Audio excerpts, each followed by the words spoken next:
Good morning, YouTube viewers and subscribers. So on the table this morning I've got an engine that was purchased by a great friend and subscriber of mine, John.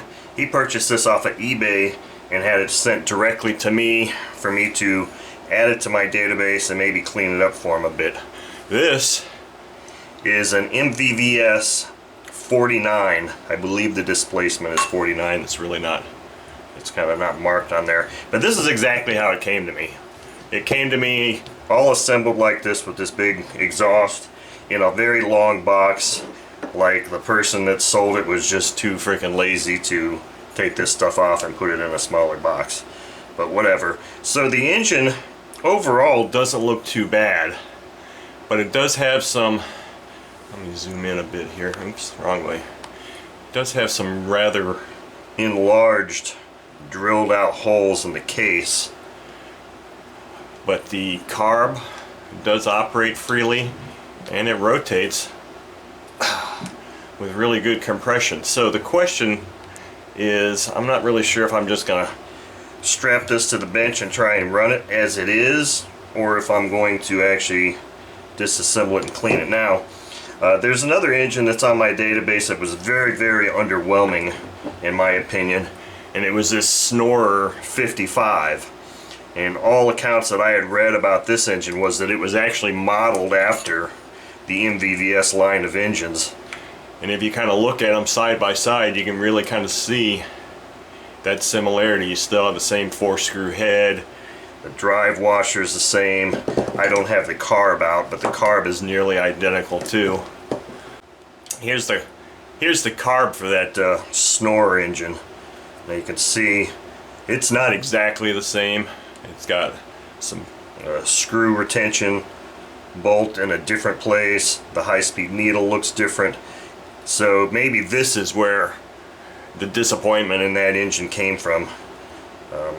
It does have a much larger opening, but if this carb is more effective, you know, all the better. In fact, I think I even may have run that Snorer with a different carb on it and it still sucked. So I don't know. Maybe the muffler that came with my Snorer will fit on this engine, and maybe I don't have to try and deal with this huge ugly thing, because quite honestly this thing just looks like a basket case in my opinion.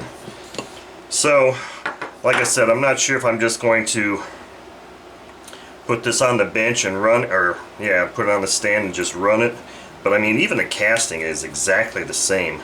If you look here at how those holes come through the base of the casting, it's exactly the same. Now this engine, the Snorer, was just really, I mean, it's a really nice looking engine, it has great compression, but it was just a freaking dud.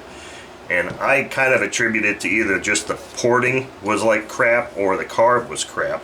So I fully expect this MVVS to seriously outperform that, even though this is a 49 and that Snorer was a 55.